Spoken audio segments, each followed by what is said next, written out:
we won a $300 million contract to arm the Afghan National Army through the US Army. We decided to repackage the ammunition to hide the fact that it was Chinese origin. So we would have made about $60 million in profit if we had completed the whole thing. I thought that because he owed me millions of dollars, he would think it might be cheaper to have me killed.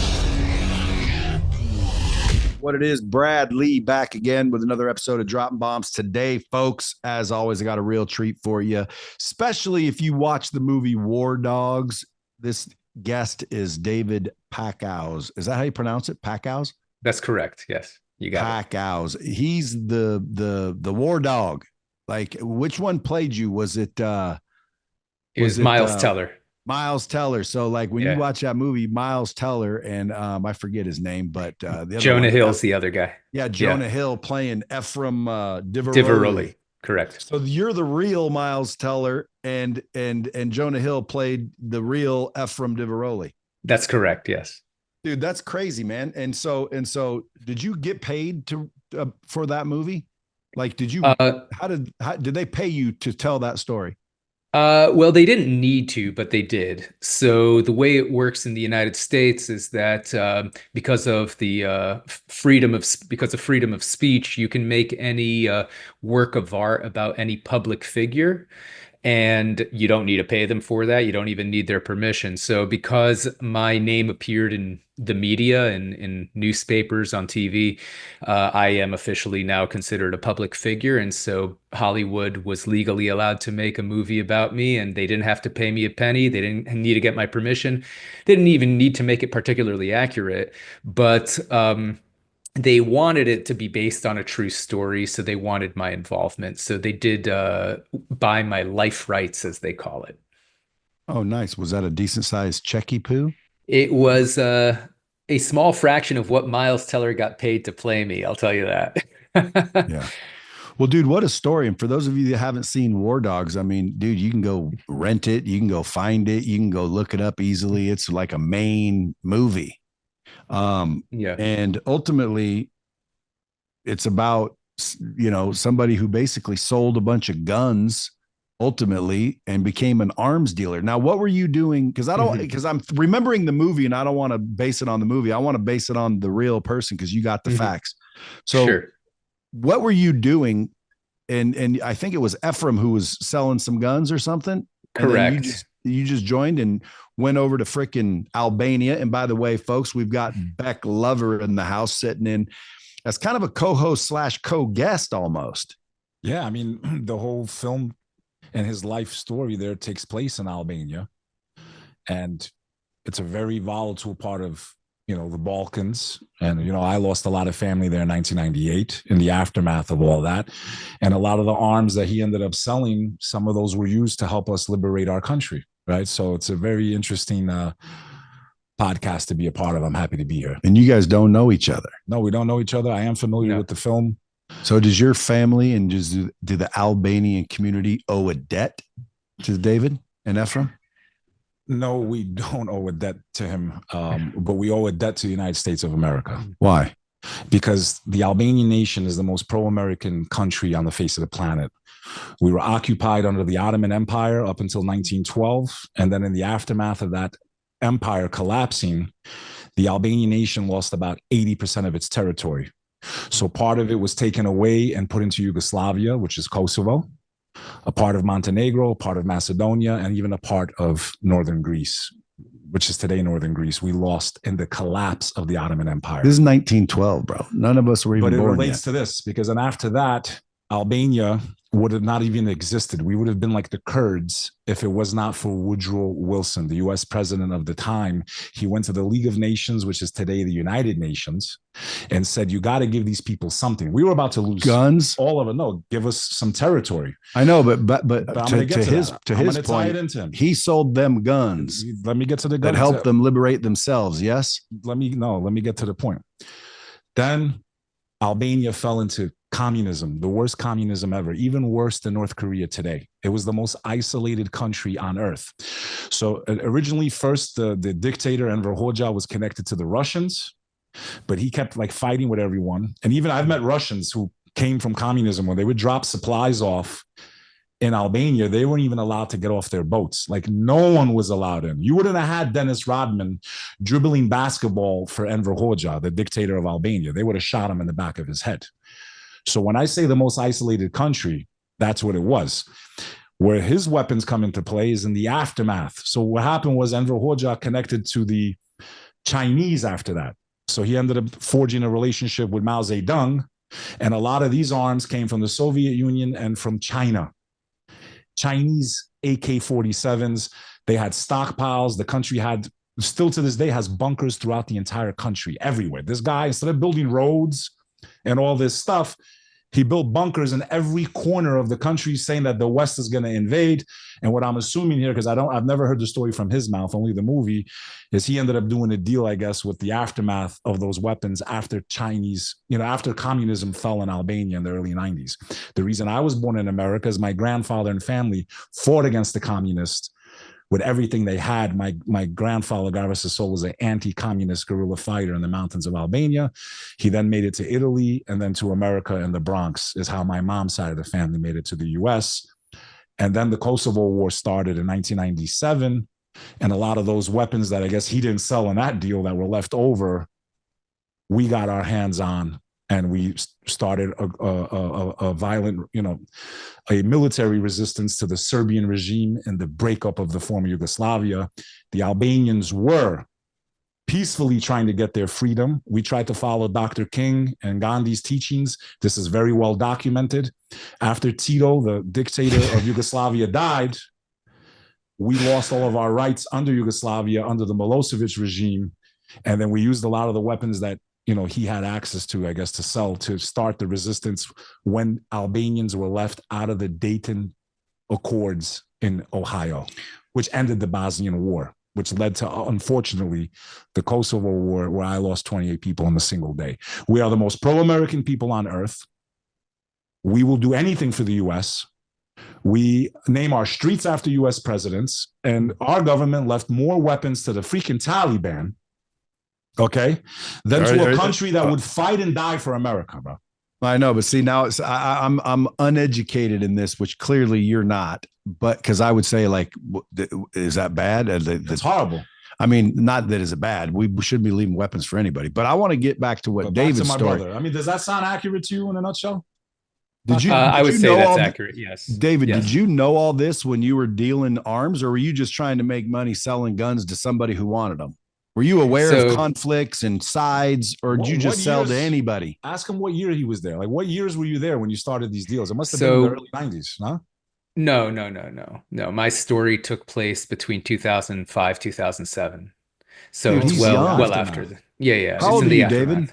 I'm 42. Yeah, dude. Like he was a. So you did this after the initial collapse.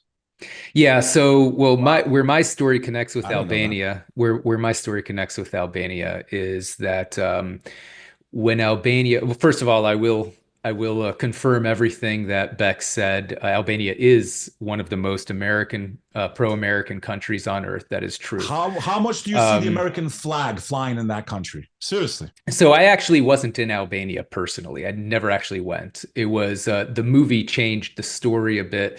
They kind of combined my character with a friend of mine to make the story simpler. Hollywood does that. My friend, one of my best friends, his name is Alex. He went to Albania and he was involved on the ground with what happened in Albania. So I personally wasn't there.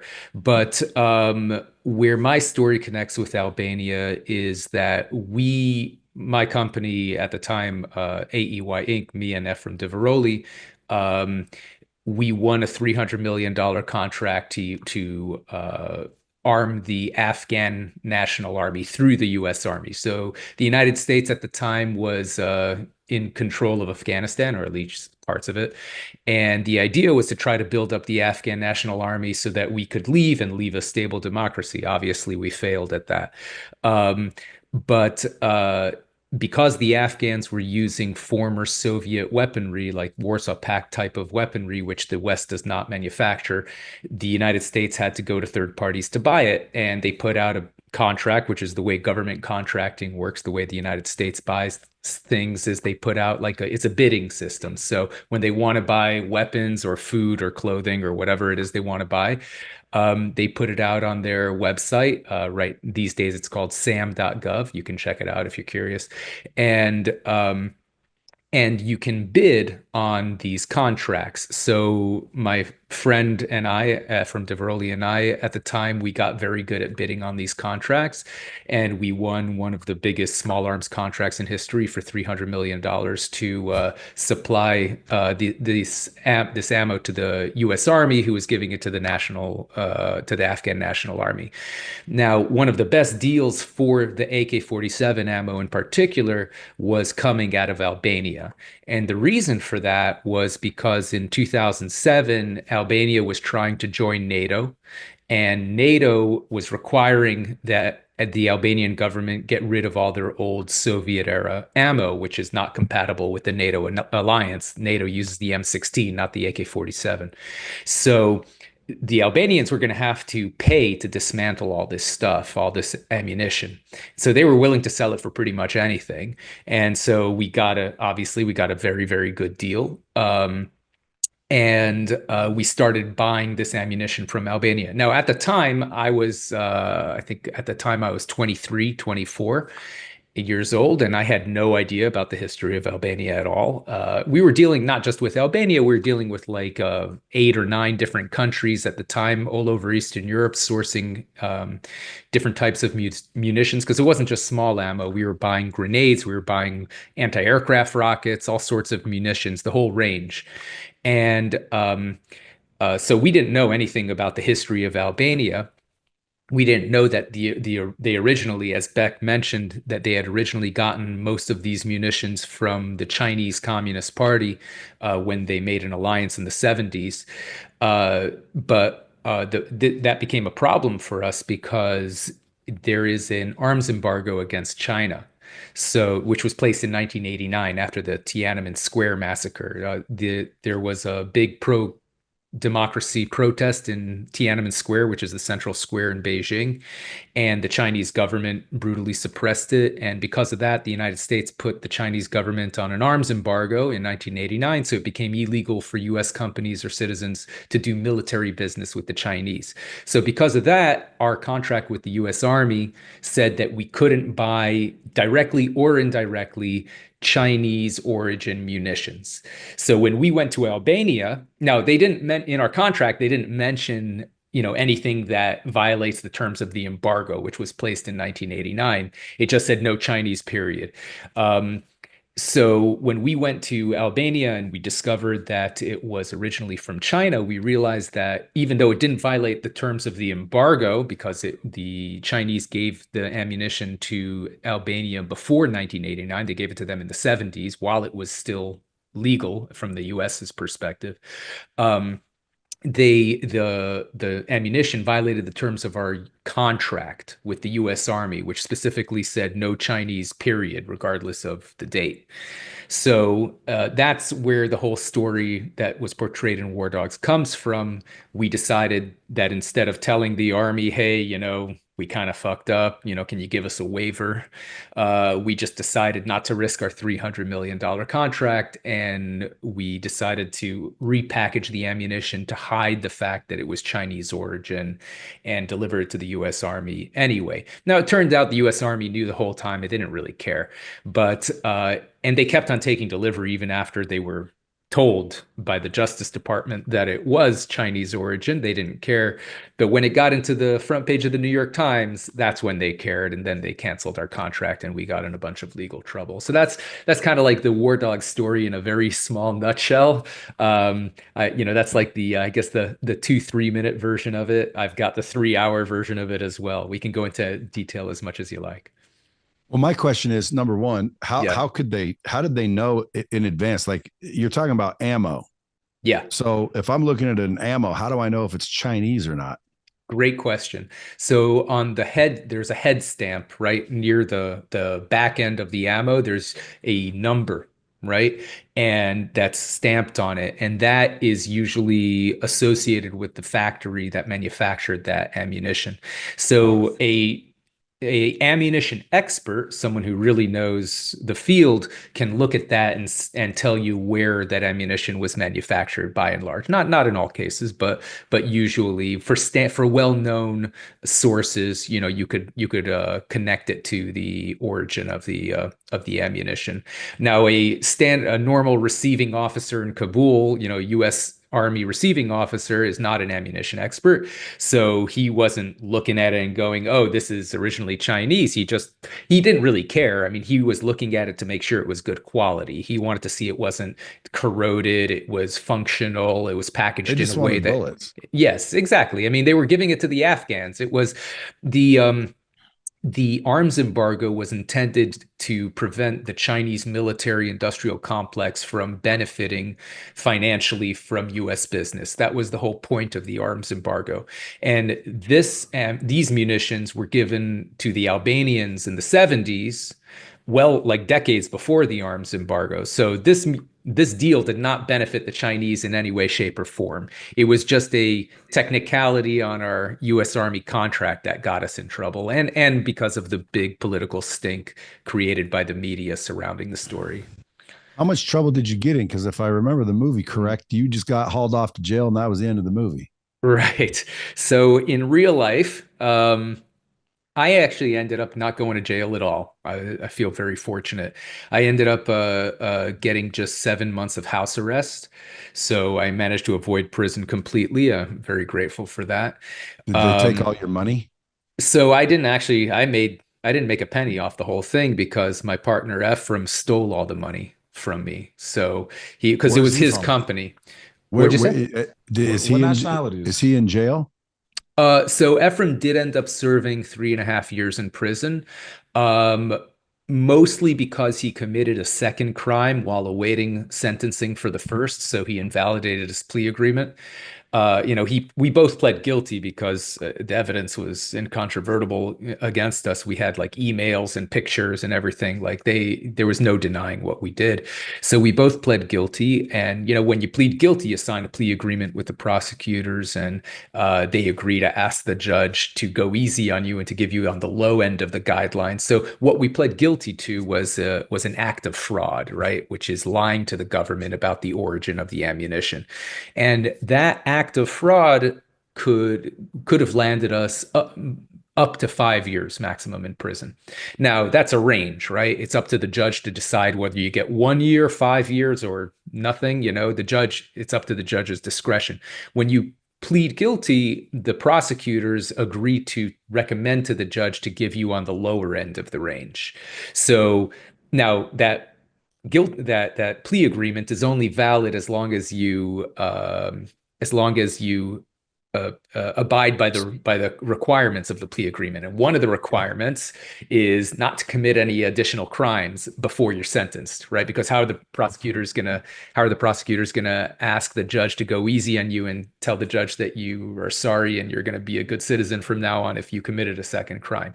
So we both pled guilty. I was scared shitless, of course, because I was looking at years in prison, and I went back to college. I went back to being a massage therapist, which is what I was doing before I got into the arms business, and kept myself extremely, above board and I got a sentence of 7 months of house arrest. Ephraim had a much higher appetite for risk than I did. So he kept on doing the arms business after they told him to stop.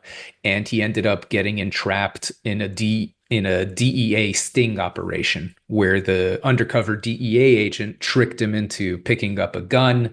And he was already a convicted felon because he had pled guilty. So it's an additional felony to be in possession of a firearm as a felon. You could actually get up to 10 years in prison for that alone, for the gun charge. So he could have gotten 15 years in prison total, but he got the best lawyers in Miami, spent millions of dollars on them, and negotiated it down to 4. And he got like 6 months off for doing some drug program or something. So he ended up serving 3.5 years.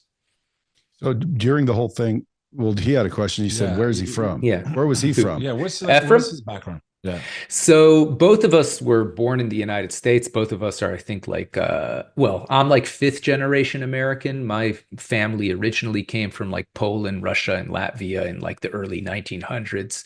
He's, I think, third or fourth generation American. His grandfather was from Iran. I don't know where his father, I think his father's side of the family is from Italy.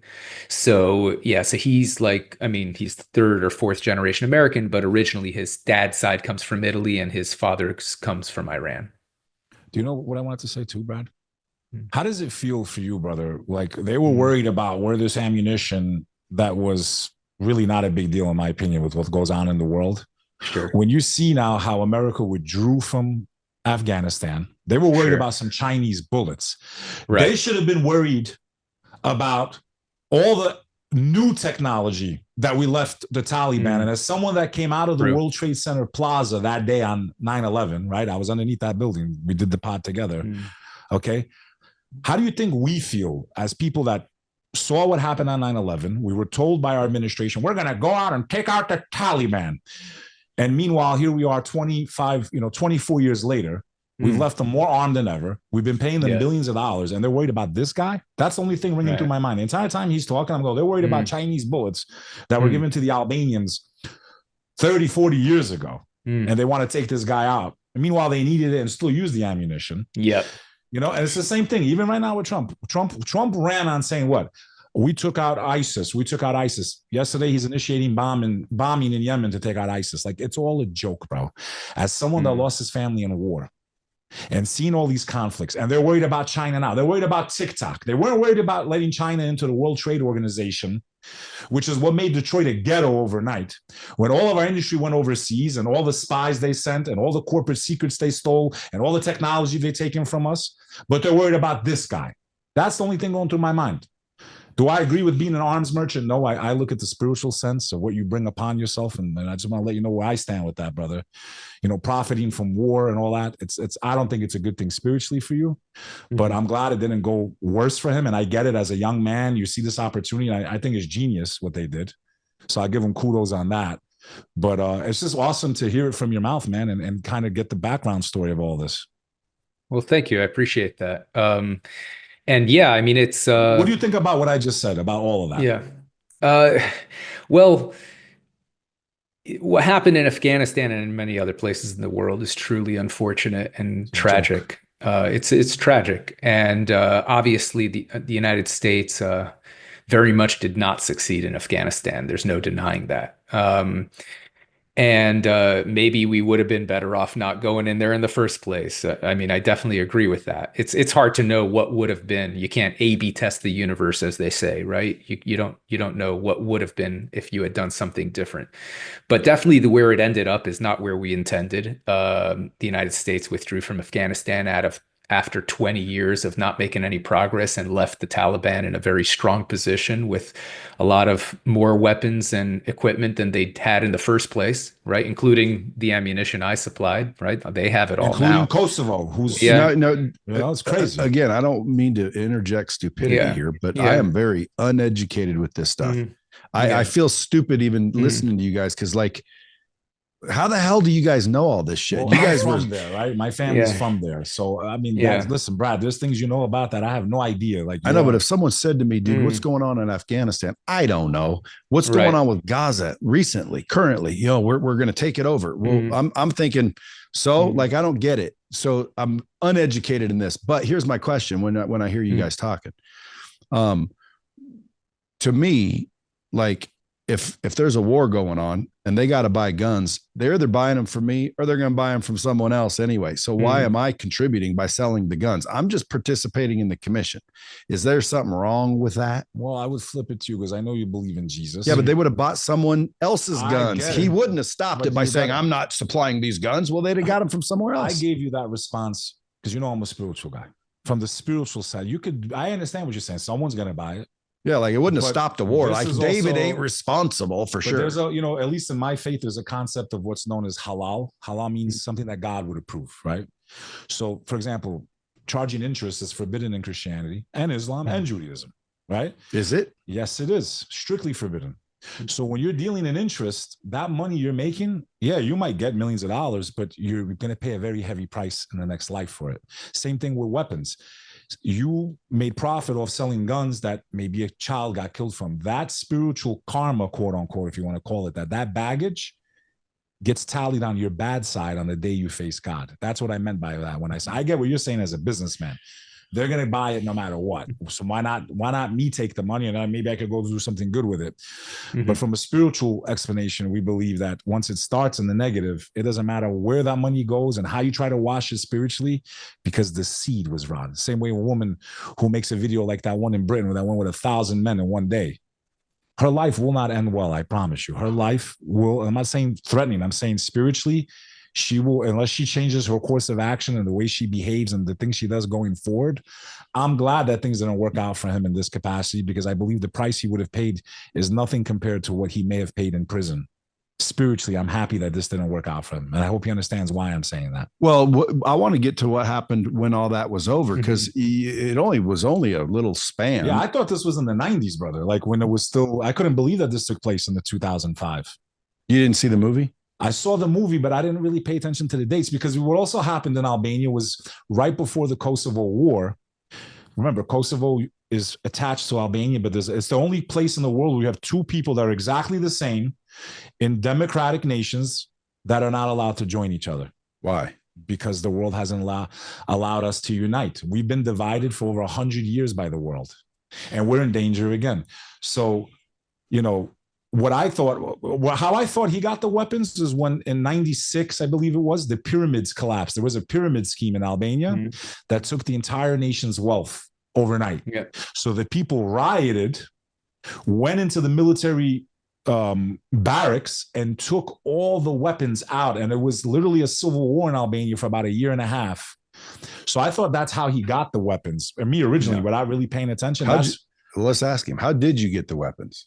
That's what a lot of this was about 10 years after that Civil War. We got connected to the Albanian supplier through a Swiss arms dealer who in the movie he's played by Bradley Cooper, a guy named Henry Tomei. And that guy, Henry, he was good friends with the son of the prime minister. And so that's how we got the connection. So would you agree with the old rule, it's who you know? Oh, absolutely. I mean, in that business in particular. Yeah. Yes. Yeah. So to me, it's like you're doing massages or whatever you were doing. Yeah. You run into your boy Ephraim. Ephraim's already arms dealing. Yeah, he learned the business from his uncle. So his uncle got into the business because his uncle owned a big pawn shop in South Central LA and was selling, small arms and ammo to the local cops. And he started bidding on state police contracts to supply it, through the official channels, not just on a personal level with the local cops. And so that's how Ephraim learned it. Yeah. But why wouldn't the government just go buy them new from Smith & Wesson or Glock, the manufacturer? Like, why do they go Great to the question. Person? Is it just to stay away, so there's no trail? Like, why didn't they just go to the government themselves? Good question. So the way the United States does business is they are legally required to make it a bidding system, right? Because that way, in theory, right, the government gets the best price. Because it's not always the manufacturer that has the best price. For example, with ammunition, it's a great example.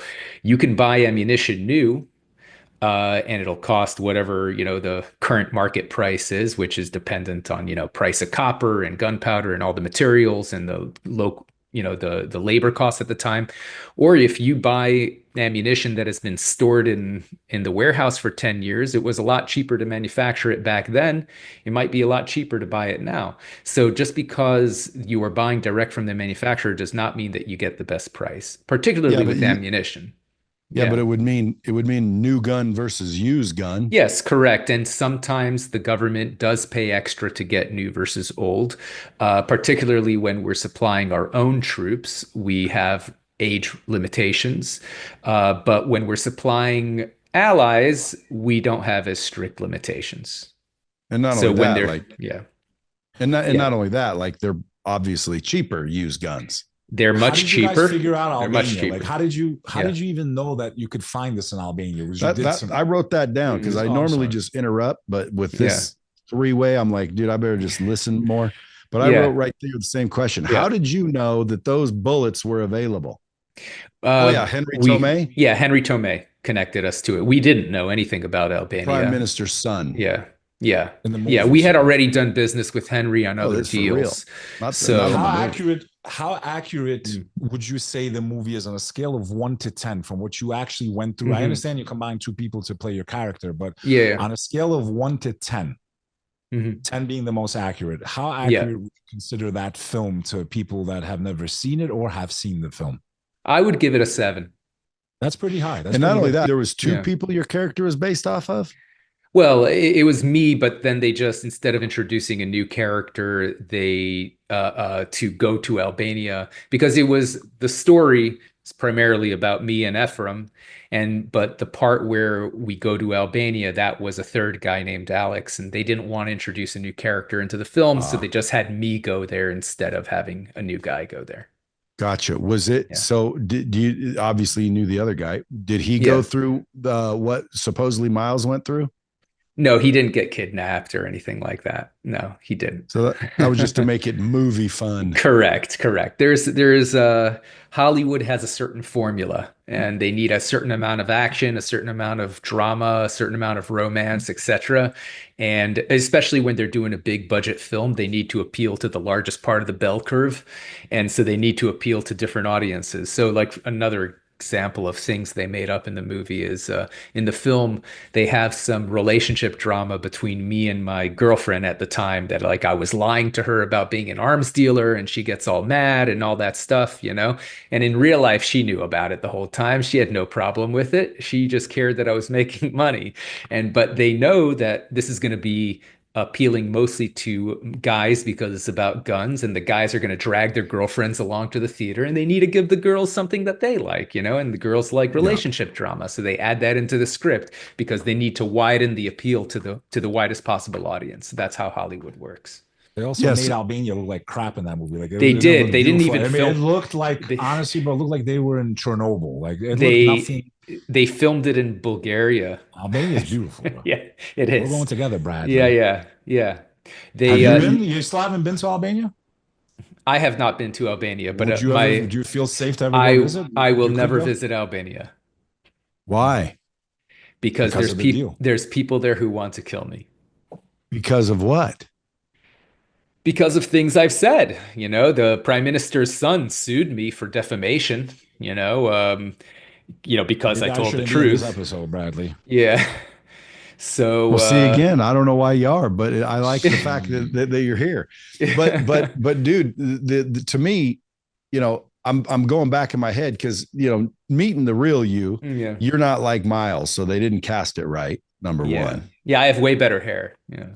And you don't even act the same. Like Yeah. he made it seem like you're this salesy freaking, you seem like a more professional dude. You probably came from a Well, good thank you. family. Yeah. And you noticed Ephraim, which was arms dealing, and you thought, hey, I can make some money with this. You get into it, and you ended up with nothing. That's true. Yeah. So, but you saw the $300 million contract. How much of that was margin if it would have went as planned? We were averaging about a 20% margin. So we would have made about $60 million in profit if we had completed the whole thing. And did you and Ephraim split that, or was that Ephraim's company and you were just a salesperson? No, so the deal that we made originally, before he decided that he didn't want to pay me a penny, was that I would get 25% of the profit. So I was set to make about $15 million from that, but I ended up making nothing. How close were you to making the money? Yeah. Well, I mean, I like guess what should have not, if this didn't happen, we would have got paid. What happened that really was the linchpin? It was actually one very small, stupid thing that really brought the whole thing down. Ephraim decided he didn't want to pay the box guy $20,000 he owed him. And that's what brought the whole thing got down. So let me guess, was that somewhat of a bribe or something? No, no. So What's a I'll box guy? okay. The It's guy the that you I'll the put the back. pack the stuff, boxes. the Yeah, pack the yeah, yeah, goods. Yeah, yeah. The guy so who he didn't pay for the boxes that saved their ass. So I'll back up and give you a little background. So what happened was we had uh we had hired a guy who owned a box manufacturing business to do the repackaging, right? And he was doing the repackaging for a bit, but then Ephraim decided he wanted to renegotiate with the Albanians, with the guys who were selling the ammo, and who turned out to be the associated with organized crime in Albania. Um, they told him, "Look, we'll give you a better deal if you give us the repackaging contract." And so he fired the original guy who was doing the repackaging to give the new guys the repackaging deal so he could save money on the purchase of the actual ammunition. The guy he fired got stuck with about $20,000 worth of boxes that he had nothing to do with now because he was planning on using it for the job that we hired him for. He asked to be paid for it. Ephraim refused. He got really upset, obviously, and decided to tell the New York Times and the FBI about what we were doing. The New York Times published a front page article about what we were doing. And because of that, it created a big political stink that eventually took us down. You became an example. Yes, exactly. The army knew that everything was the State Department is in Albania. They know the They history have of intelligence Albania. everywhere, man. Yeah, Yeah, they knew. yeah. In fact, they told us in advance, actually, after we had already made the decision to repackage it. But they were like, they mentioned to us, the State Department, not the Army. State Department, one of their representatives told Alex, who was in Albania at the time, hey, we know this is originally Chinese, but it's great because the Albanians are looking to get rid of it because they're trying to join NATO and saves the army a bunch of And they money are in because NATO now. yeah. So yeah. Very So pro-West, bro. Yeah, Very yeah, but pro-West. dude, absolutely. the lesson here for Mhm. people listening is A lot of like, dude, lessons. just do the right thing. If Ephraim would have Mhm. just, why didn't you pull 20 G's out of your pocket? That's a good question because I actually didn't have 20 G's. I would have if I did, because I was living on. So the way our deal with Ephraim, when I started working with Ephraim, I had saved up about 100 grand, right? That I'd made from my other businesses. I was importing SD cards from China. I was importing bed sheets from Pakistan, and I had about $100,000. But then I started working with Ephraim for about a year and a half. I was living off those savings. And when we would win a contract with the Army, with the U.S. government, it wasn't just the Army, um, and we would about to get paid. By the time we would get paid, we had already be working on a new contract. And Ephraim would tell me, "Hey, I'm using all my money to fund these contracts because the way the federal government works is they only pay you 30 days after you deliver, right? So you need to float that contract. You need to pay the supplier." In advance of shipping, you need to pay the shipping company, and then you need to deliver, and then you need to wait 30 days to receive the money from the government, right? So Ephraim was using his money to finance these deals. And he would tell me, hey, you just made a bunch of money on this deal. We have this other deal that's going to need financing. I'm using my money to finance this deal. It's only fair that you use the money you just made to finance this deal. So I'll just roll it into the next deal. And he kept on doing that, roll it into the next, into the next, into the next, until eventually all my money that I was making for the last year and a half was rolled into the Afghan deal. So, and my savings had been dwindling down. I was like down to my last, few tens of thousand. I had about $30,000 left. So I could have spent, most of my net worth and paid the box guy, but I didn't want to do that because I needed money to live. Do you wish you And, did now? I mean, yes and no, because if I had paid that guy, I don't think Ephraim would have paid me, right? Yeah, but who cares? You guys had Yeah. $60 million on the line. Right. That was going to him. Not to me, Well, you didn't right? have a crystal ball. You still at this Right, point, You I never would have know, brother. assumed. He might have ended up with a bullet in the back of You his head. never So know, you but don't right, know, you man. never know. But my point right, is Everything's a right. blessing, I man. know, but at this point, like if I'm him, if I'm David, Yeah, and I get what you're saying. my dickhead, greedy ass yeah, friend wouldn't pay this guy, yeah. the Well, right he thing to did. do would have been to pay the guy. He made Yeah, the boxes on behalf of you guys, yeah, and then you fired his ass. I would have just yeah. said, "Here, bro, sorry about that. Here's 20K." Right, And that wouldn't have freaking happened. It's like, think It about was it. all So the spiral. lesson right. for everybody listening, folks, Sure. is Ego. do what's right. Do what's right. Now, again, well, selling Mm, guns ain't right. Not in my opinion, is fine. Why? Because, dude, they're going to buy them from someone. Just like mm, vegans say, if you eat steak, you're part of the problem. Dude, they're already dead when I eat them. Like if I stop eating steak, I guarantee you they're going to still kill cows. If I thought to myself, if Bradley stops eating steak, mhm. You would have looked like Brad Lee. they'll stop killing cows. I'd stop eating steak. Why? I don't like animal cruelty and the shit they No. put those animals through, but I'm eating them after they're already dead. Right, but you're I'm also not the creating a. problem. You Now they you can are argue, well, you. that's the Yeah, market. Again, sure. dude, if someone said, "What do you think of David Right. selling these guns?" Mm, Like you kind I of get it. think I from think spiritually always. I know, but you think over here like, oh, mm, how could you do it? Like I would have sold guns. I wouldn't have thought that way. I would have yeah. thought, Look. dude, they're just guns. I don't know that they're going to kill anybody with them, even though, come on, dude, you're selling an AK-47 that they use in war. I know, Right. but they're going to war with or without my AK-47 is my point. I'm not Right. causing the war. Right. I'm selling something. And by the I way, did you ever sell to both sides? No. Look, I will say to just address this issue, right? I will say that I think I'd have sold to both sides. my personal opinion, right, is that it is wrong to sell weapons and ammunition to people who are going to use them for bad things, regardless of whether they can get it from someone else, right? I wouldn't sell weapons or ammo to a warlord in Africa, even if they could buy it from my competitors. I wouldn't do it, right? I don't want to be part of that. Now, what I was doing with selling ammunition to the federal government, who was supplying the Afghans, I didn't think that was wrong You were in because, your mind supplying the police force, the army to try to yeah, like get them stabilized, basically. exactly. We were supplying the Afghan National Army and police so that they could build what they were trying to do is build a democratic country over there, right? They were fighting the Taliban. I thought that was the right thing to do. I didn't think it was bad to supply the guys fighting the Taliban. I didn't think it was Yeah. I morally personally don't think problematic at all. anyone, in my opinion, here, I don't think anyone did anything wrong. I don't think the Albanians did anything wrong here. I think the government was just overreacting because I guess it got too hot because of everything this guy did. Because I don't see the Albania had to get rid of that stuff one way or the other. They did join Mm. NATO. So Yeah. I Well, don't think if you ask the Taliban right now, because again, you ask I don't think what they did is wrong, in my opinion. I Not know, from but the Albanian side of it, not from their side of it. They needed this shit. They were going to send it to Afghanistan. They knew what was going on. So I don't see why anyone should even be upset about it. I think that at the end of the day, these two Mm. got screwed, basically. well, they got made an example of is all that happened. Yeah. I think it's ridiculous. So, and fortunately, he got house arrest. Big deal. Yeah. Like, dude, I've been drunk Yeah. longer than 7 months. That's nothing.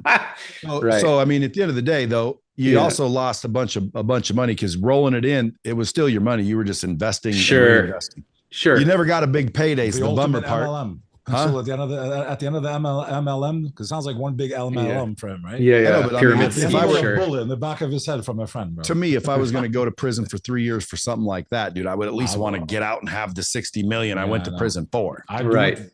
People would do Right. it But they would have voluntarily. took it. They would have took it anyway. They didn't actually. Ephraim got to keep most of it. Holy And yeah, Whoa, yeah, shit. Is yeah. he still loaded or is he broke now? Oh, he's loaded. Yeah, he's living in Miami. He's still screwing people left and right, from what I hear. But yeah, he ended up making about 15 to 20 million off that contract before they canceled it. They only And he got to keep it. they fined him about $500,000. See, I don't get that. Yeah. Well, I'll tell you why. I'll tell you why. Because the way it works is they charged us with fraud, right? They charged us with lying to the government about the origin of the Chinese ammo.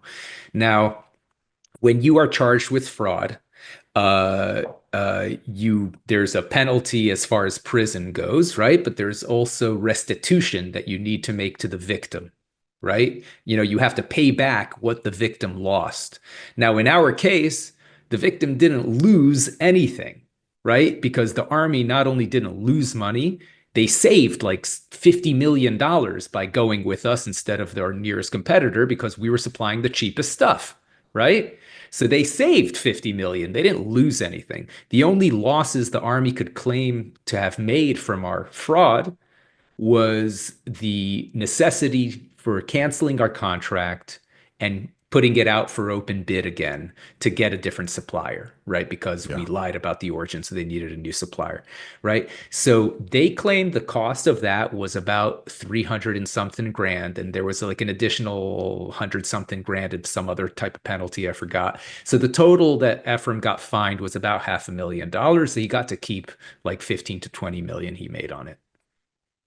And it's crazy how if you lie to the government, it's fraud. But if they lie to us, we get nothing. No problemo. Right. It's crazy. It's definitely crazy, especially with the JFK files coming out and all the transparency that's taking place right now.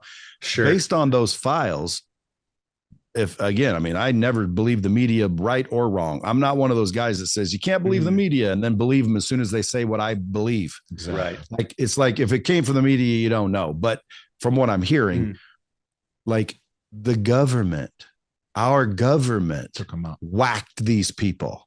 And there's the evidence. And the current government knows, but nobody cares. I don't get it.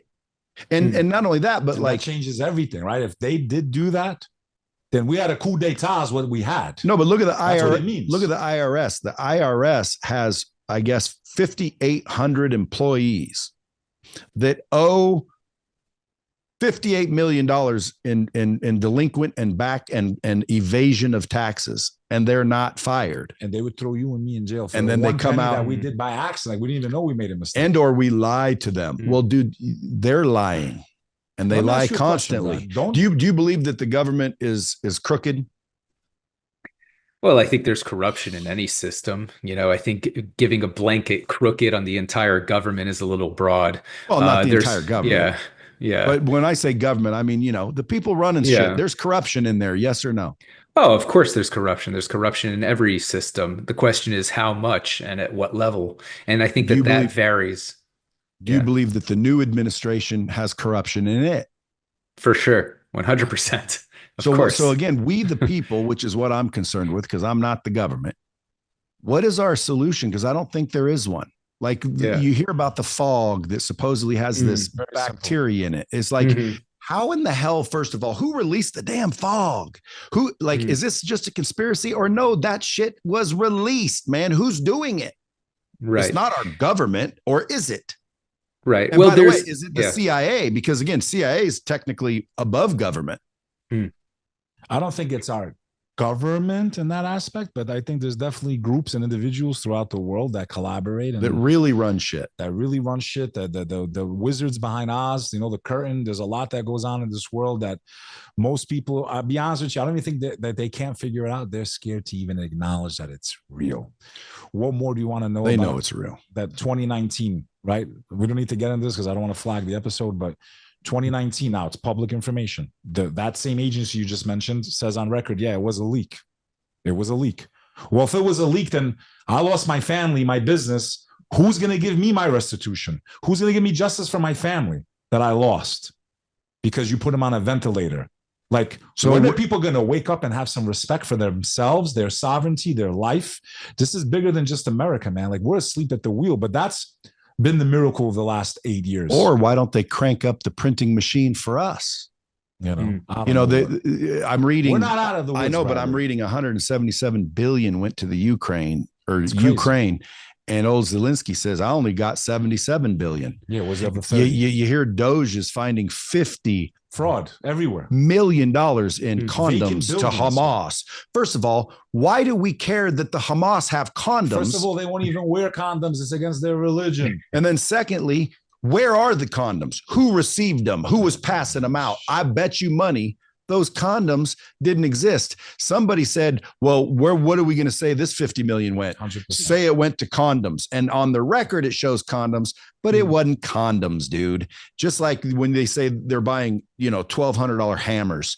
They're not paying. Nobody's that stupid in the government that would pay $1,200 for a hammer that's $80. That's why I think there's going to be a push for crypto. No, you know what that is? To monitor. I know, but you know what that is? That is somebody going, how do we explain spending this money? Well, say it went for hammers, it up, and then when you do the math, it's like that's $1,200 a hammer. Yeah, no one cares. We'll rubber stamp it. But again, I don't want to end up killed or black helicoptered or suicided or anything. You're not. You just mentioned like 5 words that just flagged the episode, bro. Thanks. Whatever, bro. I don't give a shit. I'm keeping it real, and if I get flagged, I'm flagged. Code, Bradley. Bradley dropping bombs. I just tell the truth, and if it ends up getting me whacked, folks, I would not commit. Neither would I. And by the way, my team will bleep out whatever will get me. Neither will whacked. But David, you were right in the thick of things, man. But you never went to the Middle East or anywhere over there. You always. Oh no, I've been to the Middle East. No, I mean in the arms dealing business. Yeah. So I've been Were you ever in any dangerous, like sketchy shit? I wouldn't say as part of the business. I mean, I've been around the world to quite a few places for the arms business. I was in Abu Dhabi as far as the Middle East goes for like an arms exhibition. I've been to Europe and South Africa and India, and I've been all over. I've been a lot more places than they show in the movie, right? Because they have to cut a lot of things out in the movie. But as far as dangerous stuff goes, I think the most danger I ever felt in that business actually was when I had my falling out with my partner. I thought that because he owed me millions of dollars, he would think it might be cheaper to have me killed. And so that was actually when I bought my first gun, my first personal gun. So I was doing lots of international business selling guns and ammo, but I'd never actually owned a gun myself until But are you a felon? I am a felon now. So I am now. Before. Do you still feel for your life? Do you feel like your life's in danger? No. I realized he's not going to do anything. At the time I thought he might, but he's not going to do anything. So at some point you went, you got in trouble. It's all over, and then you just flew straight from there. Like what happened from then on till now? So that's it's been a little while, right? That whole story took place between like 2005 and 2008. I got sentenced in 2011. It took them 3 years to work out all the legal issues. So while I was under house arrest, I got sentenced to 7 months of house arrest, as I mentioned. While I was under house arrest, I got the idea for my first invention, which became my next business. I'm a musician. I've been playing guitar, and I'm a singer-songwriter. And so I was bored during house arrest and playing a lot of guitar, and my friends could visit me. It wasn't like a COVID style lockdown, people could visit you. I just had the ankle tracking thing, and I couldn't leave my apartment. So my musician friends would come over my place and we'd play music, and of course no drummer was going to bring his whole drum set over because it's a pain in the ass to move a drum set. So I bought a drum machine, which is like an electronic device, goes in the desk, and you can make beats on it with a bunch of buttons, electronic beats, and so I could play my music to it. But every time I wanted to change, like from verse to chorus, the beat would change. I'd have to stop playing my guitar and press a button on the machine to change the beat, and it interrupted the flow of the music. So I thought I need a drum machine that's hands-free. So I created the world's first hands-free drum machine. It's called the BeatBuddy. Here, I'll show. This is the poster right there is the BeatBuddy. Right, and it is a big version of it. Of course, it's a pedal. Actually, here I'll hold it up to the. I've got one right here. This was my first invention.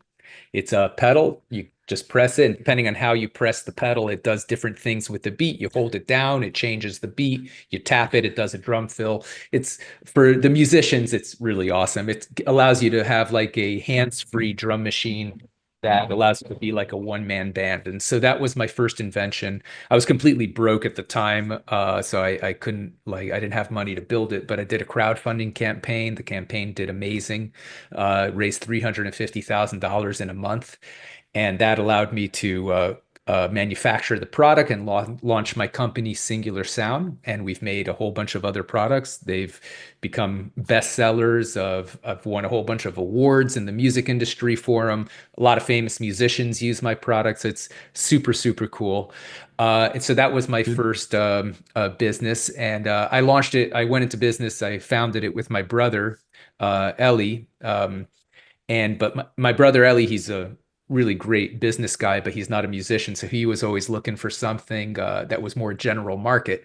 So we came up with the idea for our first non-musical invention called InstaFloss, and that's the poster right behind me here. InstaFloss, it's the world's most advanced water flossing device. It uses 12 water jets to floss all your teeth in 10 seconds.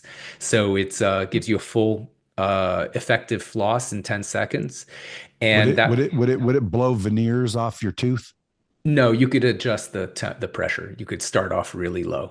And water flossing is an effective way to floss. This has been scientifically verified. What about As for long as tonsil you, stones, man?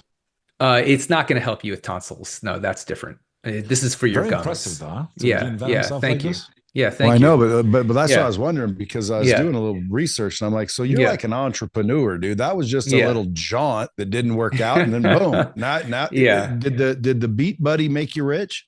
Yes, I've sold many millions of dollars of worth of it. Yes, It's that was awesome. yeah, thank you. That was my first true success in business was the BeatBuddy. And that launched Yeah. everything So, else. but that made you comfortable, like Yes. millionaire, Yes, I've made and multiple then millions off it. Yes. so you were already a millionaire Mhm. when you launched the InstaFloss. Correct. Yes. And how's that doing? It's doing really well. We actually just got a new production. It's actually coming in another few weeks. So we were out of stock for a long time actually because we sold out, and we just got a new production coming in. So if anyone wants to get an InstaFloss, go to instafloss.com, like Instagram but flossing, InstaFloss, and you can get But you're sending yourself the one to me and world's. Brad, though, right?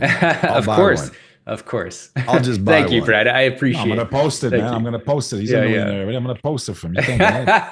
Post Hey, it. hey, Yeah. Beck's from New Thank York, you. dude. He's a Yeah. consummate hustler. Yeah. I I respect always that. I think, I respect always that. think, Yeah. I always think to myself, dude, look, if you like somebody and they got a business, Yeah. support them. Everybody wants Yeah. free No, shit, I dude. agree. I agree. It, It's not free. He's getting the marketing. it's Mhm. free, dude. Free. I'll I'm give right him his here. My 15 buddy sent me bucks. I'll this. give him his $150, whatever it is. And Yeah. then I'd say, hey, I love this thing, dude. You want me to promote it? How much am I going to get when they click the link and buy one? We could do that. We have affiliate programs. Yeah, I Yeah. bet you do. I mean, if you Yeah. didn't, I'd be like, dude, you need a freaking Yeah. business coach. You can't be Yeah. this Yeah. smart Yeah. and invent all Yeah. this shit and not realize affiliate marketing is huge. Yeah. Of course. And Of then, course. obviously, those are all your businesses. I see you on Yes. a War Dog Yeah. emulated poster, Right. but it Yeah. says Dogs Academy. Yeah, so it's War Dogs Academy. So that's another business I started about a year ago. And the way that happened was ever since the movie came out in 2016. And at the time, I was just doing Singular Sound, my music tech business. But I kept on getting lots and lots of people contacting me, asking me to teach them how to do government contracting, Oh which is yeah. the business we were doing in the War Dogs movie. And I didn't want to have anything to do with it. Well, well, first of all, I was banned from doing it for about 15 years. And also I'd just been burned so badly in the entire business. I was like, I don't want to have anything to do with it. So about a year ago, I literally had hundreds, if not over 1,000 people contacting me, asking me to teach them this stuff. And I would, send them a link. Here's, you could learn yourself if you go read this website here or whatever. Um, but about a year ago, I got a message from these two guys named Logan and James, and they told me, they're like, I just want you to know that that 6 years ago we were dead broke. We were like 21 years old. We were picking bananas on a farm in Australia because we were broke, and the farm had had a movie night, and the movie they showed was War Dogs. And they thought to themselves, if these guys, Ephraim and David, can do it when they're in their early 20s. Why can't we do it? So they got obsessed with government contracting, and they taught themselves the business. They started bidding on a whole bunch of contracts, because most government contractors, they're not making the products or providing the services themselves. They're brokers, just like we were. We weren't manufacturing the ammo. We were just finding people to sell it to us, and we sold it to the government. So, and we bid on a bunch of contracts that weren't weapons related too. I mean, my first contract that I won was for 80,000 gallons of propane that I sold to the U.S. Air Force in Wyoming. So it's just total random stuff. The government buys everything. So Logan and James, they bid on a whole bunch of different contracts. They won like a small laundry services contract for some army base.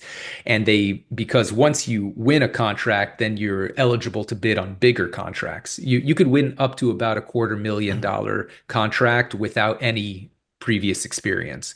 But if you want to win more than that, then you need to be able to prove that you've done this kind of business before.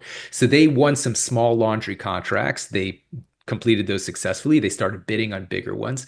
And 6 years later, they have multi-million-dollar contracts. They have a very successful, decent sized business. And so they contacted me just to say thank you and say, hey, if it wasn't for War Dogs, we would not be where we are today. It was just wanted to say thank you. And I thought to myself, these guys, I was so impressed with them. I mean, they taught themselves the business, which is not an easy thing to do. It's very there's a lot of nitty gritty, a lot of like boring stuff you have to go through. There's a lot of easy to make mistakes in the business. So, the fact that they taught themselves the business through a lot of trial and error. I mean, they messed up a whole bunch of times, but eventually they learned it.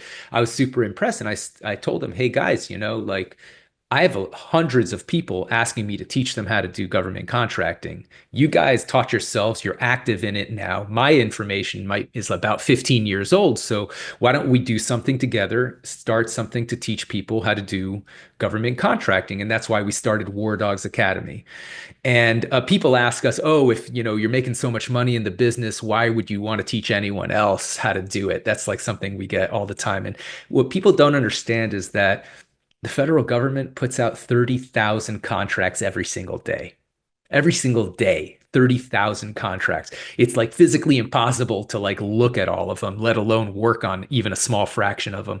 So there is massive. Dude, there's huge money. I know a dude enormous money. That came to one of my calls. Yeah. Young kid, didn't have any money. Especially if you're connected. Well, what he was trying to build, which is what I do, David. I'll bet you if I looked at just War Dogs Academy on a separate time in a call, I could show you how to 10x that and 10x the revenues associated and everything else. But so we should talk. We'll do so. Yeah. But this kid taught people how to go bid on government contracts. And he started getting testimonials just like that. And I thought to myself, if I didn't already have a million things going on, I'm like, dude, like this is like a gold mine nobody knows about. And it's really a business in a box. Why? Because if you know how to do it, it's not a matter of if you'll get a contract. It's how do you get the contracts? Yeah. And if you're smart and you're willing to work, dude, that is a huge industry. That's so untapped. It's ridiculous. I have an amazing success. I'm not going to mention their name. They're very well known in our world, in the Albanian world. So in the aftermath of the Kosovo war, right, they gave the whole territory to be under the UN and NATO, right, to keep the peace. So a lot of Albanians that lived in the diaspora were hired as translators. So like the British military needs Albanians from Britain that can speak or whoever, right?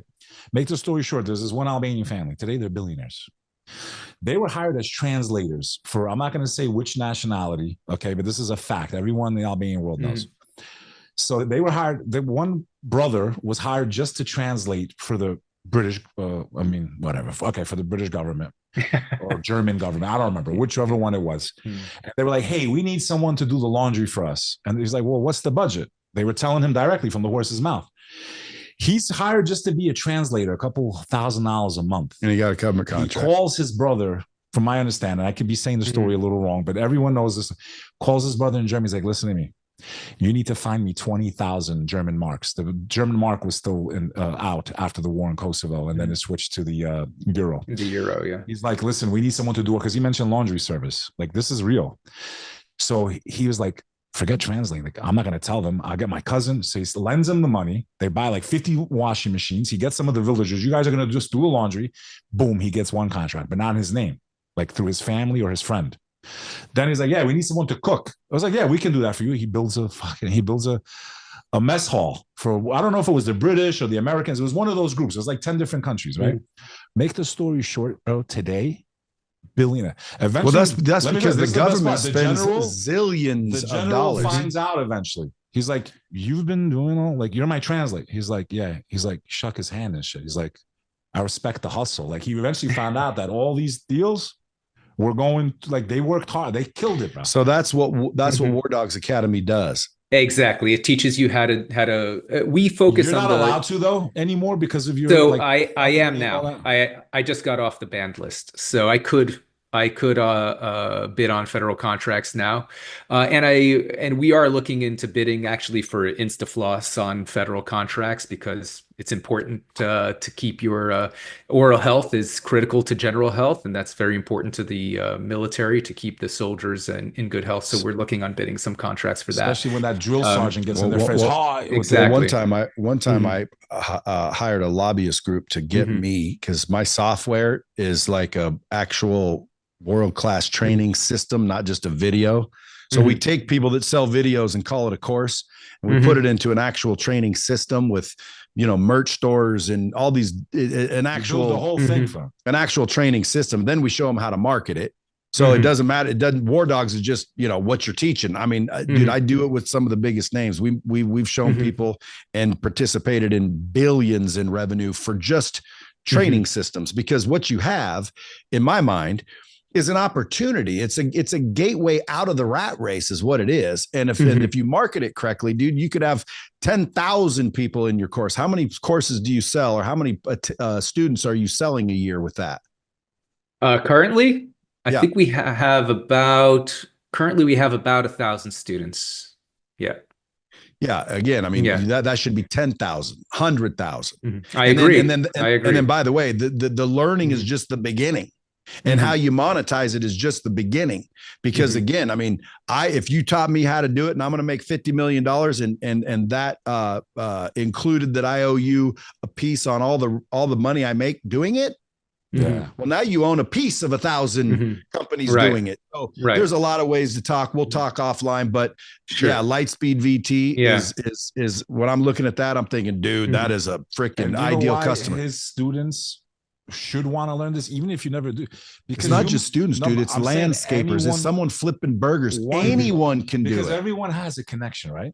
So you're by the way, your phone's going to blow up just when I drop this by people going, dude, I want to go to War Dogs Academy. And you're going to go, you heard me from John Bombs. You're going to feel guilty because there ain't no link or affiliate deal for me. You know why? Just get on my technology and that'll all work itself out. All right. Sounds like a deal. Talking about why it's so dude awesome. I know it just because of that kid in my class. Everyone has a connection to something, right? Or a product or whatever. And it might not pop up right away, but if you learn how to go look at this stuff, I might know a dude that sells sleeping bags, and I know I can get the best deal. Like, you never know. It could be one deal that it's even easier, dude. It's even easier than that. Ask David. It's even easier. According to this guy that was in my class, because I asked him, "What are you doing?" I'm teaching people how to get government contracts, and I says, "Well, dude, I want a government contract." And there's software, there's sites, there's things where, dude, and you hit it on the head earlier when you said the U.S. government buys everything, and I said, "What do you mean everything?" Everything. You don't think it's going to change with Doge, though? Tents, tires, boots, socks, coloring books, tequila, freaking dildos. Like, you would think, what's the government buying dildos for? I'll bet you $1 million the government buys dildos. Well, just even to sell in the exchanges. You don't want to tell us? Then there's states, dude. You can go to the state level. There's a federal level, like it's a whole industry, dude. And so you cover all of it, both state, local, international. Like you. So we focus mostly on the federal system because that's the biggest, and that's where the money's printed. Yes, they don't care, exactly, dude. So I went to Washington D.C. I hired a lobbyist group to get me in front of the Homeland Security and all these people, and of course they said, "Are you on the some schedule?" I forget what's the schedule you got to be on, the GSA schedule or something. They basically said, are we allowed to buy from you? Right. And I'm like, you have to be registered. Yeah. Yeah, I'm like, duh, what do you Yeah. mean? Like an idiot. Right. But I did some research and the lobbyist group did some research, dude, and they spend billions Mhm. for online learning. You Mhm. could literally get a grant where they will teach transitioning military how to do Mm. that. We're And actually again, looking if the into that. government, Yeah. and by the way, if the government was like using their brain in Hmm. this case, why wouldn't you allow a veteran to be Hmm. the one that you need to get the contract from? Like, Hmm. support the guy. He just went to war. He's missing a leg, and now you're going to give him a hard time. Like, teach Yeah. him how to do that. Yeah. They You get, should be going out and getting deals with all the transitioning veterans. yeah, the veterans get special consideration. They get a what they call a set aside. So there's a number of contracts that can only go to veterans and certain number of contracts that could only go to disabled veterans. Sure. So veterans are actually at an advantage. And that's part of the thing that we cover in War Dogs Academy is how to get all those different set asides. It's not How just much for is one? veterans. I'm How much sorry? is that? How much is that? So we have different programs for the individual who just wants to do everything themselves.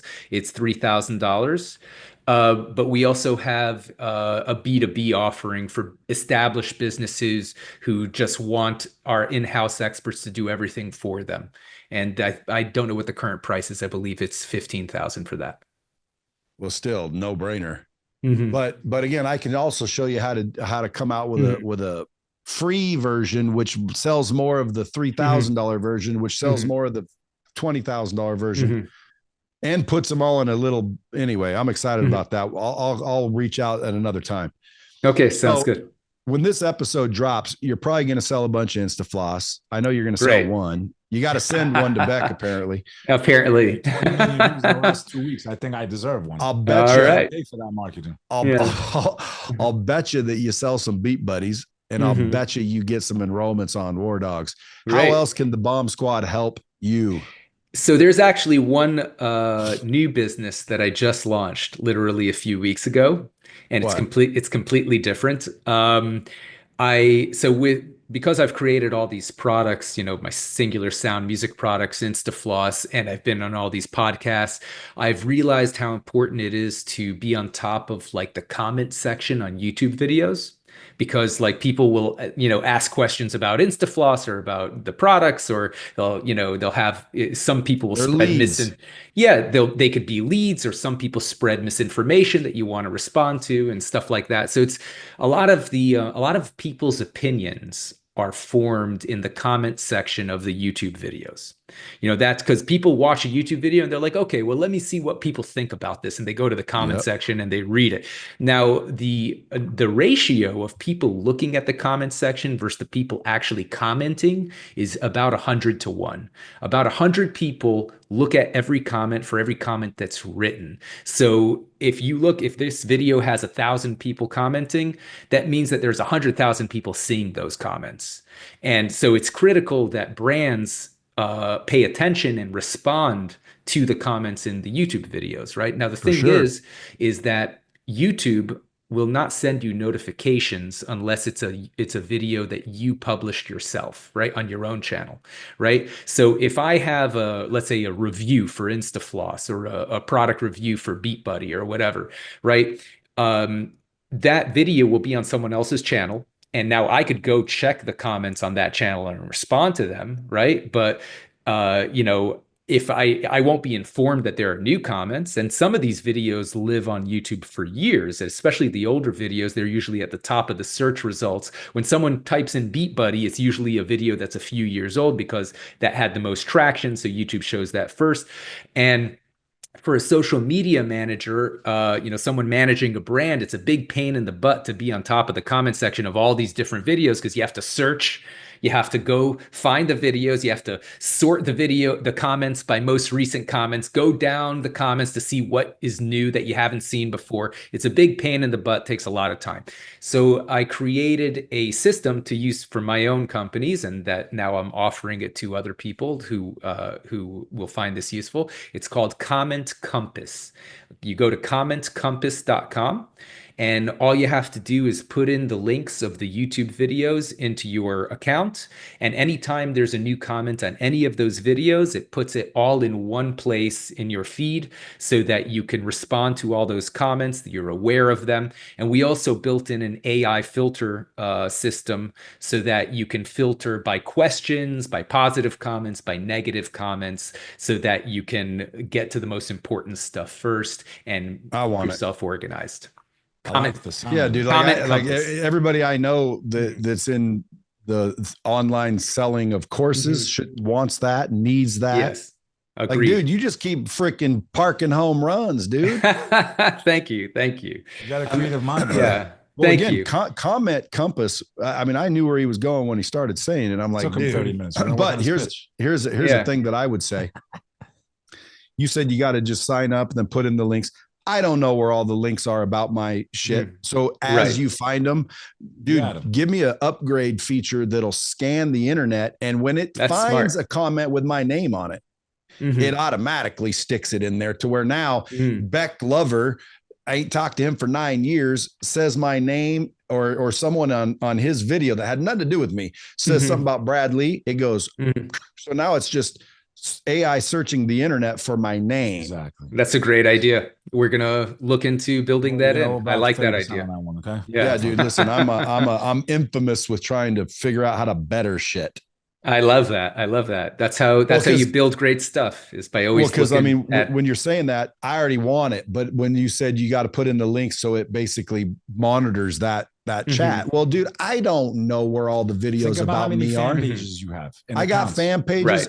Okay, I got things that we've made. I've got things that haters have made, and that's what I'm saying. That it was nice to be able to see it all in one place, even if you have to add it slowly. People won't see it. I'll see it. But that's what I'm saying. You can keep track of what the hell they're trying to put. I know, but again, like shit like that exists where I can look at my comments and interact with all social media through one little stream that feeds them all in. But what he's talking about is constantly scouring. Well, not only that, but I mean, like that's my stuff. Well, other people's stuff, like if I do your podcast, dude, my shit's not watching that. Right. It's my posts. So what he's saying is anybody's posts, but you got to still know who's posting. I want, hey, you type in my name, my company name, good, bad, or indifferent. It's Google searching technically 24/7, looking for anyone to use my name. And Google has a feature like that, and because it would be amazing if they could figure out a way to scrub the audio too. So if it's spoken and not written, that would be cool. I mean, dude, with AI coming, bro. Yeah, you can tell you right now, AI is going to a lot of crazy stuff. Dude, AI is going to change the game. Absolutely. I like Comment Compass. So go to commentcompass.com if you're interested in that. InstaFloss.com if you're interested in that. War Dogs Academy with an S.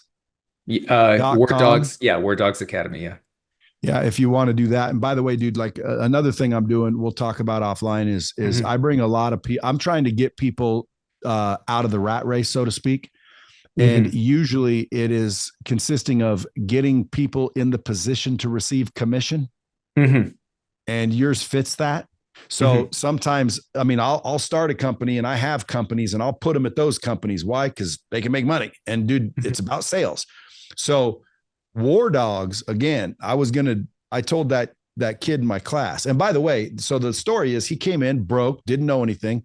I gave him some encouragement and some whatnot. And he even came back like 2 years later, much different dude, way more successful, still not rich, basically cried saying I changed his life. And my response was, dude, I didn't change your life.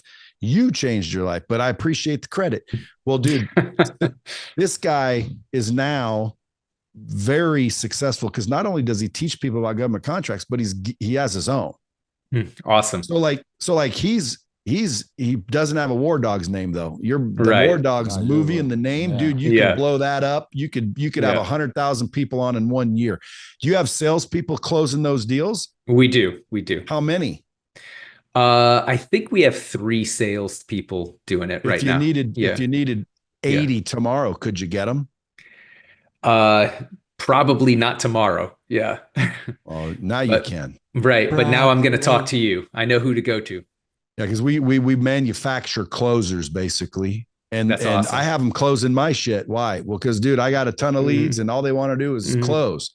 But eventually, I say I'm the modern day Moses. I'm leading people out of the desert. Right. But my point is eventually I reach a threshold where I don't have as many leads. Well, now I need to reach out to other people that have leads. And then they're not necessarily selling my stuff, but they are selling stuff nonetheless. And that's all they care about. You want to keep your people. Right. It's always nice to have once you're like a true salesperson, it's nice to have a little bit of everything. As long as they believe in it. And if I called them right now and I said, hey, 10 of you guys are going to sell War Dogs tomorrow. Well, they're going to say, what's War Dogs? Well, they take 3 days to get familiar with the products and the pricing and the whatnot. And dude, all your leads that you can't handle, go right to that team and they'd start closing them for just a little sliver to deliver, a little fraction of the action. And the funny part is a lot of people are like, well, you know, the margin, raise the price. Cause again, if the demand goes up, price can go up. Right. So, but anyway, we'll talk about that. Yeah. David, I appreciate you spending some time with us. Yeah, my pleasure. Thank you for having me. Interesting life you've had, man. I like the movie. Nice way to turn it around, man, after the negativity. Thank you. I appreciate that. Thank you. Yeah. And guys, if you guys want to follow this dude at David Packouz, Packouz, or on TikTok at David M. Packouz. But you know his products, you know his companies. You're an entrepreneur. Dude, what would you tell the entrepreneurs out there that because BeatBuddy, you didn't have no money. That's where you really dug in and was a true struggler. True. Launching businesses with money is a little bit easier, I gotta say. For sure, 100%. And by the way, just for everybody listening, I still build companies from scratch. Obviously, you do too. Do you realize the value in just buying existing companies? That I've never done it. But dude, they've already went through the startup phase. They already got their teeth kicked in and they're now profitable. You know, I call it a qualified business, which means their revenue's climbing without you. And you could walk in and buy them and instantly buy a job. So I'm trying to show people that maybe, you know, they're the foreman for a landscaping company, but they're busting their ass, man. And they're in a salary position and they got money in the bank and they don't realize that the government will loan them money to buy a business. So like you imagine you're making 80 grand a year, you're busting your ass, you're willing to do everything. You can't figure your way out. You don't know about War Dogs Academy. You don't believe in yourself enough to do it anyway, but you could go buy that coffee shop that throws off $1.7 million a year net and has for the last 5 years. And then leverage their credit for something else. And not only that, but 5 years later, do it again and do it again. It's almost like, dude, how come everybody doesn't get taught this in school? Well, it's because the old conspiracy. They're not trying to teach people how to get rich in school. They're trying to teach people how to work for the rich people. Yep. Corporate serfs. But anyway, so I had a question for you. What did I say before I rambled on that? You were asking about BeatBuddy bootstrapping a company. Yeah. So what would you tell these guys out there? Yeah, that's where I got sidetracked because I'm thinking, dude, why even teach people how to build them anymore? Like it's smarter just to buy them. But you do need the money for it. Yeah. Well, let's talk about the entrepreneurs because I'm still one and I'm still going to start them because I think when I start companies, it's because they didn't exist. Right. Like I can't go buy Lightspeed. It doesn't exist. I can't go buy some of the things I've started. So I had to start them. But now that I got a little money, now I can go buy businesses. And dude, it's just cash flow asset. That's what it is. But anyway, BeatBuddy, you actually, you know, had to close people and sell the dream and convince somebody to make you the first one and eventually become a multi-million-dollar organization where everybody's using it. It didn't start that way. Correct. So tell us real quick, how was that journey? That was quite the journey. I was completely broke. Well, no, I wasn't completely broke. At the time, I had saved up about I had built up, so I went back to doing massage therapy because I used to be a professional massage therapist before I got into the arms business. And can I ask a quick question on that? Sure. Are there massage therapists that while massaging Mm-hmm. and they notice, for example, a butt raise up just a smidge or Yeah. anything like, you know, a Yeah. hint like, you know, hey, I'd do more if you did it. Do massage therapists have relations with their patients often or no? I couldn't tell you often. Does it happen? Absolutely, Did it ever 100%. happen to you? I can neither confirm nor deny. Because when I tell people my Yeah, wife is not getting massaged by a dude, yeah, they all Yeah. think yeah, I'm an asshole. No, And I'm I like, agree. yeah, dude, yeah, if I'm massaging some hot chick and Yeah. her I butt agree with you. raises up even a smidge, I'm going to think, oh my God, that's an invite. yeah, No, yeah, well, that's disgusting, brother. I'm yeah, just telling you the truth. Like if I yeah, know a guy is in a yeah. dark room with my wife, Even if rubbing he's 80. her right next to her crack, which Even if if they're he's any 80. good, that's what they're doing. Right. Even if he's 90. And I ain't well, you don't Yeah. trust your wife. I don't trust the masseuse. Thank you, sir. That's the whole point. People Well, don't if you get it. if you can trust your wife, then you don't need to worry. No, Why no, no, no, no. trust the wife? If you Get a don't want a girl to do haircut, it. stay out the barber shop. That's my rule. Right. But anyway, I hate to sidetrack, but you said you were It's a massage okay. therapist. Yeah, I was a and I'm massage just wondering, therapist. like, Yeah. were you? Is that true or not? Were you a creep? There, Would you let I your was wife- not a creep. Would No, you I was let not your a wife- creep, of course. Would you let your wife have a male masseuse? Would I let my wife have, well, I'm not married, but Great if I question. had a wife, would I let Be her honest. have a male masseuse? Knowing what you know, honest. You know, look, there's definitely temptations that happen in that situation. There's no question about that, right? the answer's But no, uh, kids. He but would I will not. say, that I Excellent. do think that most massage therapists in most situations are professional, right? Yeah, You and if they are fantastic, then they shouldn't be Mhm. offended by the question. But there's also some like personal Mhm. trainers. Mhm. Dude, I know personal trainers that tell me Mhm. they have sex with the people they're training, and Yeah, it's that like happens. regular. I'm Yeah. like, so my wife says, "Can I get a personal trainer?" And I'd say, "Sure, as long as it's a female." And then one goes, "Oh, you're one of those." No, It's dude, not I'm one of those, I'm man. staying out of bad neighborhoods, You're bro. Right. lying. That's It's fair. like I'm gonna pour gas all around my house, but I'm not gonna light a match. But Right. lightning might strike though. But why you know? why pour Right. gas around the house? But what I'm saying is, Stay out. Listen, guys, why get dirty? gentlemen, it's not weird, or it's not, you're not a dick because you'd prefer Mhm. your wife go to a female masseuse or a female Mhm. personal trainer. Well, what if Mhm. what if she likes women and she turns her out that way? Well, again, that would make me less angry. Right. So let me ask you, would you get a massage from a female? Would your That's wife the be only okay one with I'd get a that? massage from. And is your wife okay with that? She's 100% okay with it, but that's her business. Hey, let me just tell you though, Right. I ain't letting a dude rub me. Mhm. Like, Right. dude, it's not Right. that I'm homophobic Okay. either. Like, a good massage, they get right Mhm. up in there. Well, dude, I don't Right. want me to be sitting there with some Right. dude's fingers near my taint. Right. All right, No, then you should have that's an fair. old lady giving you a Yeah. massage.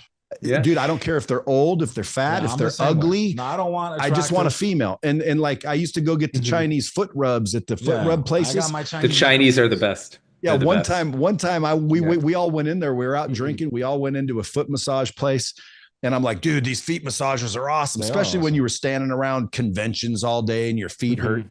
Sure. So I brought everybody over there, and they didn't have enough masseuses, and a couple of them were dudes, which Mhm. again, cool. Like by the way, a guy can rub my wife's feet, especially with me Mhm. sitting there, and fortunately, she wants a female masseuse too, but that doesn't really bother me because I'm sitting right there. But Mhm. my point is I had a buddy one time, and I was going to leave because the only one left was a dude. Mhm. And I said, "Oh, I'm sorry. I'll just wait outside." And everyone's like, what do you mean?" I'm like, "Dude, I'm not doing it if it's a guy." And they're like, "Oh, Mhm. come on, dude. What are you freaking?" I'm like, "Dude, listen, you guys can play all your games. A dude's not rubbing my feet. A dude's not getting his fingers up in my toes like this and getting all in my mind somewhat sensual." Now, Right. sensual in a way, like, dude, there's a man's fingers in my toes and I'm supposed to be enjoying it. No, dude, not happening. So call me whatever you want. But my buddy said, "Well, dude, I'll take the dude." And I said, okay, cool. You take the dude. So I took the girl and we're all sitting there in a row. And I look over and my buddy's sitting there just with his eyes closed. And there's this dude with his fingers in between his toes going like this. And he's going, oh. And I just thought, dude, now see, I would never. So to answer your question, my wife allows me to get a female to rub me. Yes.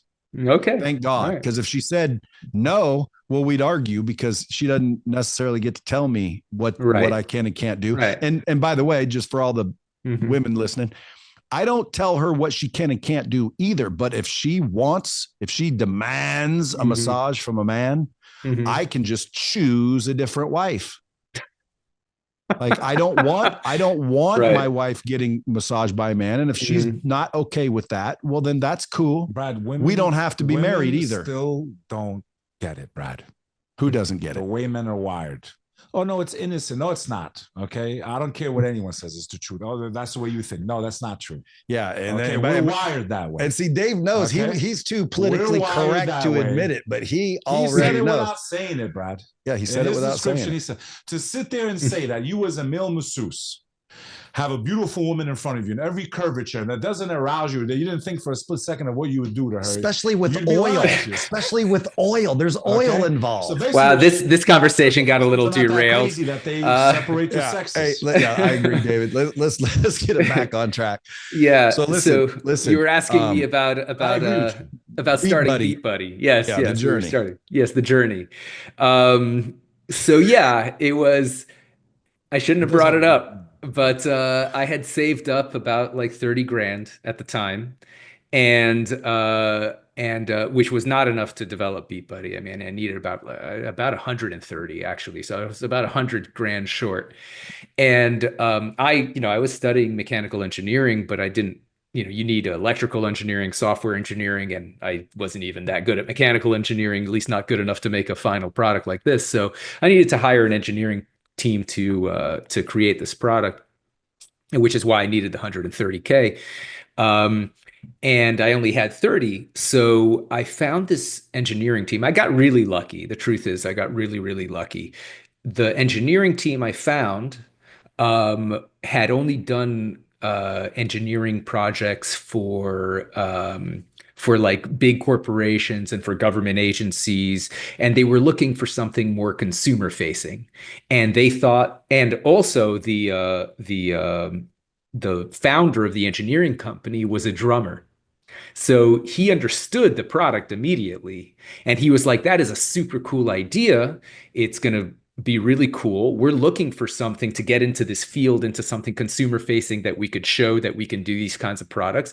And I know that like all my musician friends are always asking me to jam with them, and I don't have time because I'm running an engineering company. They would love this product because it's perfect for someone who doesn't have a drummer to play with. So he made me a deal. He asked me to put down pretty much every penny I had, 30 grand as a down payment. And he agreed to do the entire engineering project all the way to the end and give me a fully functional prototype, which because he asked me how I was planning to get the money to manufacture it and all. And I said, well, I'm going to do a crowdfunding campaign. Because Kickstarter or something? It was actually Indiegogo. I chose Indiegogo instead of Kickstarter because Indiegogo gives you the money as it rolls in. Kickstarter waits like 3 weeks after the campaign is done. So I was planning on using the money as it rolled in to like pay for ads and, kind of help snowball it to kind of bootstrap it up. Even though Indiegogo has a smaller platform than Kickstarter, but that, the trade-off was worth it for me.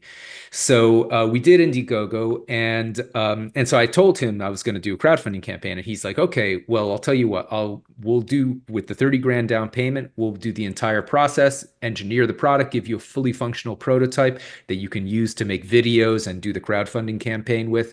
And we'll just hold the engineering files as collateral for the rest of the money. And if once you give us the rest of the money, we'll give you the engineering files, and then you could go manufacture it, you own it, etc. If you don't raise enough money, then we'll do the manufacturing for you and just get a cut until we're paid back. So I was like, well, that's amazing. I mean, yeah, Oh yeah. I'm risking like 30 grand of it's pretty much every penny I had, but they're risking 100 grand of their money. So I know they're going to do a good job on this, because if they don't do a good job, they're not going to get paid. So I felt very confident, very comfortable that they're going to do a good job on the product. And that's how I was able to bootstrap it. Luckily, the Indiegogo campaign, as I mentioned before, we raised $350,000 in a month, and that was enough money for me to be able to pay off the rest of the engineering fee and to get the manufacturing started. And that's how I launched BeatBuddy and my company, Singular Sound. How much money up front was required to market it to start kicking in the revenue, or did it grow pretty organically? So the crowdfunding campaign became a success was that about 9 months before we launched the campaign, I had made a video demonstrating the product using a mock-up, right? Not a functional product. I had like a mock-up of the product made. It just looked like a final product, but it wasn't. It was just empty inside. And I kind of like shot a video showing how it would work, right? And I made a website, and the primary goal of that website was to collect email addresses to get people to sign up to the mailing list. And that video got posted actually before I even made it a public video on YouTube. I had put it unlisted, and apparently it still showed up in search results, even though it was an unlisted video. Maybe YouTube has changed their policy since then, but at the time it was still showing up in search results. So when someone looked for pedal drum machine, it showed up in the Google in the YouTube search results, even though my video was unlisted. And someone posted the link to like a music forum, a musician forum. And I got like immediately like 400 people sign up to the mailing list just from like within 2 days, because people just loved the idea. And so then I launched the website and I posted on some other forums. By the time I started the campaign, I had about 6,000 people signed up to the mailing list. And so with those, I of course gave the way you do crowdfunding campaigns is you try to get as many people to support it right at the launch, because then it gets the algorithm and gets the additional organic um, promotion. So I offered the mailing list like a special deal, like, if you buy it in the first day, you get a certain amount of money off. And so that got a big amount of money. I think the first day we had $70,000 come in, and that got us into the algorithm to promote it for the rest of the Indiegogo network. And it kind of built from there. Well, dude, that goes to show people, when you have a good idea, dude, it's hard to lose. Yeah. Because there's a lot of people that, yeah, and there's a lot of people that like they did everything you're talking about and it didn't work. And people don't realize, well, that's because your shit wasn't a great idea, maybe. Right. Sometimes it is okay to shut down your stupid ass idea. A lot of people are out there. You just got to keep going. You got to keep going. You got to keep going. Come on, man. You just keep going. You don't quit, man. And you'll make it. I promise. Dude, that could be bullshit. Yeah. That literally could be bullshit. It could ruin your life. Well, not only that, it is possible to run positively in the wrong direction. And you just got a bad product. You got a bad idea.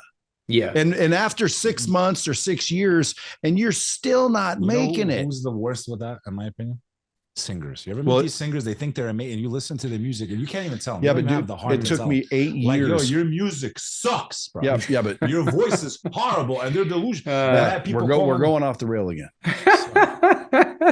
The reason I say is because Lightspeed, dude, took me 8 years before it really took off. Yeah. But it was the concept was there. People were like, yeah. So like, dude, I mean, there was signs. It wasn't just like everybody and their dog said, get out of here. And for 8 years, I just kept knocking.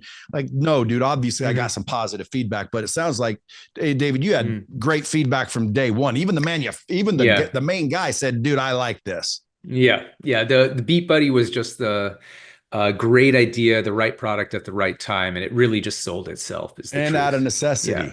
Yeah. Mother necessity. Absolutely. That's the mother of invention. It did. Are you an inventor, would you say? I would consider myself an inventor. I have many patents under my name, so I think I can call myself an inventor. Yeah. I would. I'm not an executor on a lot of them. And I'll tell you one when we talk about war dogs. Sure. There's one that I think would have made me a multi-billionaire, but I didn't do anything. It's still not out, but I want to like see if you're an action taker. Okay. You run with this one, David, and I guarantee you it's $1 billion deal. Well, I'd love to hear about it. All right. Well, listen, I appreciate your time, man. I know you're busy. Everybody go out there and follow this dude, David Packouz. Guys, you guys, the links will be in the bottom, the descriptions. He's got some killer products. And I appreciate everybody listening. But David, more importantly, thank you. And let's thank Beck Lover for sitting in today. Beck Lover, NYC. At Beck Lover. Where do they find you? BeckLover.com or at BEK Lover NYC. It's not our first rodeo battle. People know about each other. There you go, folks. And as always, about the brohood. Till next time, keep it real.